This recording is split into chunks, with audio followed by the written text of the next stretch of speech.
dazu.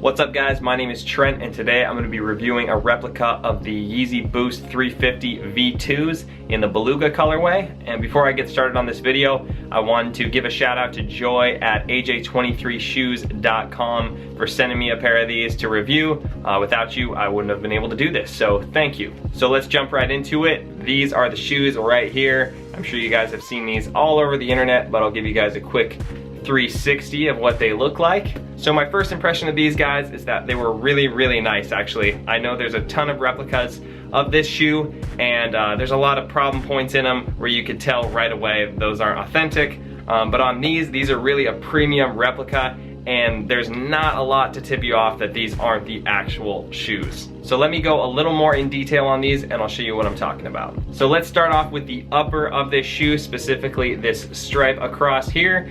As you can see, it says supply 350. On a lot of the replicas, you'll notice that the Y in supply really does look like a Y. You'll see the bottom of it is actually long. You could specifically see that it's a Y. On the authentics, it actually looks more like a V, which is what these look like right here. So that is correct as far as the stripe and the lettering goes on there.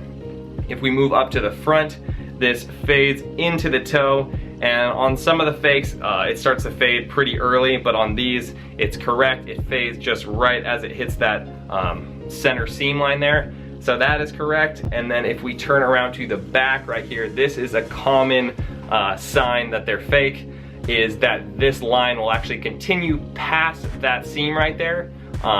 But as you can see, this does not do that. As soon as that seam hits, it starts to fizzle right away, which is 100% what the real ones look like. So as far as the upper and the pattern on this, everything seems to check out as far as I know. The laces are correct also. You can see they're kind of that gray and dark gray kind of diamond pattern. And the ends of them should have this clear wrap on it. If it's a different color wrap or black or anything like that, that's wrong. But these definitely are right. They have the clear wrap on the end there. Moving on to the sole of these, you'll notice that they are translucent gray. You can actually see the boost material running through the bottom right there. If your pair is solid gray and you can't see through them, that's a dead giveaway that they are replicas. But as you can see on these match the originals and they're translucent as they should be. If we flip these guys over to the bottom, you'll notice the boost material right here. This boost is actually different than they used on the V1. It just has a little bit different look and pattern. It doesn't have the little freckles like the V1 did. Instead, these have little kind of patches that have vertical lines running in them. If we take a closer look at the pattern, you'll notice that it checks out with the original. I don't know what you want to call the boost with the lines on them. There should be 4 in kind of a diamond pattern towards the back of the shoe,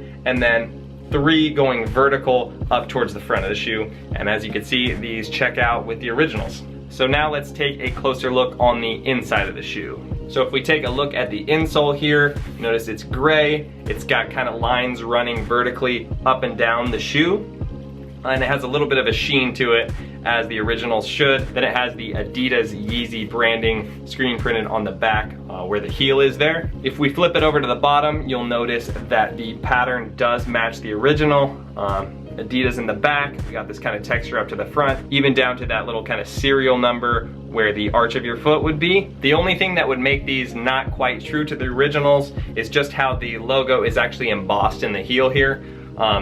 It looks pretty much the same as the originals, but I know that on the retail version, the embossing is a little more flat, where this has the edges are a little more rounded, almost like puffy looking. On the retail, it would be more of a flat where it's like perfectly etched into the heel. So that's the only difference on these. But overall, these look and feel really nice, so I don't really have any problems with them. So now that we've taken the insole out, let's go ahead and take a closer look into the belly of the beast. So if we look inside here, you'll see the exposed boost material. The stitching is the correct color. It's kind of like a silverish white. You can even see the little plastic in the window down here, which is 100% how the Authentics would be. So as far as that stuff is concerned, that all checks out. If we move on to the inside of the upper, I'll show you one other thing that kind of flags this as a replica rather than original, and that is the inside right here. You can see that seam line right up the center there with these suede kind of panels on either side. You'll notice that there's a lot of material showing in between there, that you can see that interior orange color. On the Authentics, these patches should really butt right against that seam there. So as you can see, these do have a little gap, but overall that's kind of a minor detail in the grand scheme of things, so it doesn't really bother me. Let's move on to the inside of the pull tab here. Should have 3 vertical dark green lines that run from the top all the way to the bottom. They should have even spacing between the 3 lines, which you can see these have that. So yeah, those look correct to me. So I think that's about all the details I could show you on these. Overall, I'm really pumped on them. The quality of the materials is super nice. The sizing is accurate and comfortable. And honestly, I can't wait to just get out and wear them. If you guys want to grab a pair for yourself, I will leave all the info in the description below. Like I said, I had these sent to me from Joy at aj23shoes.com. They run about 190 bucks on her website, but she is running a coupon code for about 20 bucks off. I will leave that in the description as well. So that's about all I got for you guys on this video. If you enjoyed it, definitely drop a like down below. And if you want to see more videos like this, be sure to click subscribe. Until next time, thank you guys so much for watching, and I'll catch you on the flippity flop. Peace.